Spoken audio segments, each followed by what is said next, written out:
ഇത് എല്ലാവർക്കും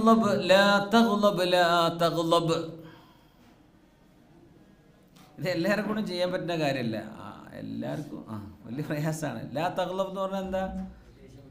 ദേഷ്യപ്പെടരുത്, ചൂടാവരുത്. ദേഷ്യമൊക്കെ വരെ ചൂടാവാറില്ലേ? ദേഷ്യപ്പെട്ടിട്ട് എന്തെങ്കിലുമൊക്കെ പറയാം. ദേഷ്യപ്പെട്ടിട്ട് ഗ്രൂപ്പിൽ നിന്ന് ലെഫ്റ്റ് ആവാൻ വലിയ ഇറങ്ങിപ്പോക്കിപ്പോൾ അതാണ്, ഗ്രൂപ്പിൽ നിന്ന് ലെഫ്റ്റ് ആവുക. അപ്പോൾ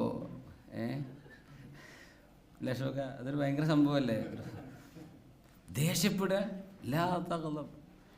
ഒരു സ്വഹാബി വന്ന് ചോദിച്ചതാ നബി തങ്ങളോട് സല്ലല്ലാഹു അലൈഹി വസല്ലം, നബി തങ്ങളെ എനിക്കൊരു ഉപദേശം തരൂ നബി, എനിക്കൊന്ന് നന്നാവാൻ പോതില്ല നബി, എനിക്ക് എന്തെങ്കിലും പറഞ്ഞേര്. ലാ തഗ്ളബ്, നീ ദേഷ്യപ്പെടരുതോ, നീ ഭയങ്കര ദേഷ്യക്കാരനാണെന്ന് എനിക്കറിയാം, നീ ദേഷ്യപ്പെടരുത്. ആയിക്കോട്ടെ നബി, അത് ഞാൻ കേട്ടു. ഒന്നും കൂടെ പറഞ്ഞേര്, വേറെ എന്തെങ്കിലും. ലാ തഗ്ളബ്, നീ ദേഷ്യപ്പെടാതിരുന്നാൽ മതി. ആയിക്കോട്ടെ നബിയെ, ഞാൻ ദേഷ്യപ്പെടില്ല. എന്നാലും വേറെ എന്തെങ്കിലും. ലാ തഗ്ളബ്, മൂന്നാമതോ തന്നെ.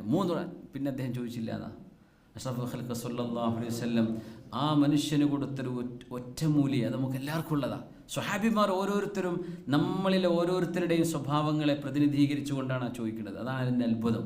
കാരണം അത് തശ്രീഇൻ്റെ കാലഘട്ടമാണ്. സ്വഹാബികളും നബിയും ജീവിക്കുന്ന കാലം ഇസ്ലാം ശരീഅത്ത് നടപ്പാക്കുന്ന കാലമാണ്. അതുകൊണ്ട് ശരീഅത്തിന് എന്തൊക്കെ വേണോ അതൊക്കെ അറബികളെ കൊണ്ടെങ്കിലും അള്ളാഹു ചോദിപ്പിക്കും, സ്വഹാബികളെ കൊണ്ട് അള്ളാഹു ചോദിപ്പിക്കും. അത്തരം സംഭവങ്ങൾ അവിടെ ഉണ്ടാകും. എന്തുകൊണ്ട്? ഇസ്ലാം പൂർണ്ണമാവണം. അപ്പോൾ ദേഷ്യപ്പെടുക, ചൂടാവുക. നമ്മൾ മക്കളോട് ദേഷ്യപ്പെടൂലേ? അല്ലേ? ദേഷ്യപ്പെടൂലേ? ചൂടാവൂലേ? മുഹമ്മദേ, ഉപ്പ ചൂടാവാറുണ്ട? ഇല്ല, നല്ല ഉപ്പാനെ കിട്ടിയത്. അപ്പോൾ നമ്മുടെയൊക്കെ വാപ്പന്മാരൊക്കെ നമ്മുടെയൊക്കെ ഭയങ്കര ദേഷ്യപ്പെട്ടിട്ടുണ്ടാവില്ലേ? ചെറുപ്പത്തിൽ നല്ല അടിയിട്ടിയവരുണ്ടാവില്ലേ? ഉണ്ടാവും. സത്യത്തിൽ മക്കളെ നമുക്ക് ഗുണദോഷിക്കാൻ കഴിയണം, തെറ്റും ശരിയും അവർക്ക് പറഞ്ഞു കൊടുക്കാൻ കഴിയണം. പക്ഷെ നമ്മുടെ മുഖം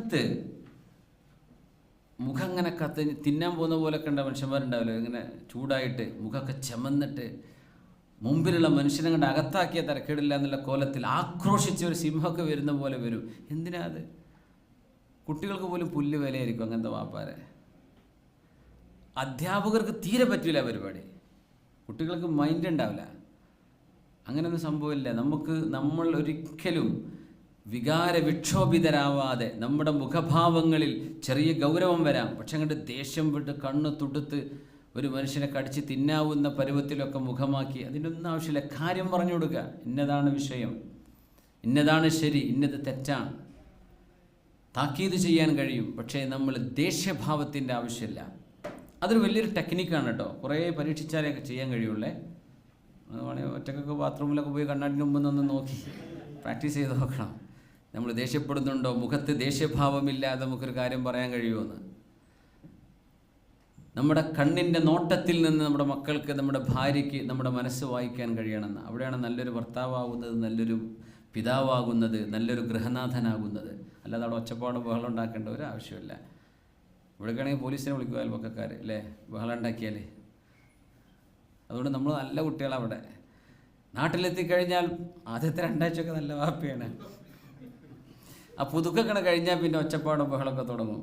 അങ്ങനെയൊന്നും ആവരുത്. ലാ തഗ്ളബ്. കാരണം ദേഷ്യപ്പെടുന്ന സമയത്ത് നമ്മളിൽ നിന്ന് വരുന്ന വാക്കോ പ്രവൃത്തിയോ അതിനെ സംബന്ധിച്ച് ഒരുപാട് കാലം സങ്കടപ്പെടേണ്ടി വരും.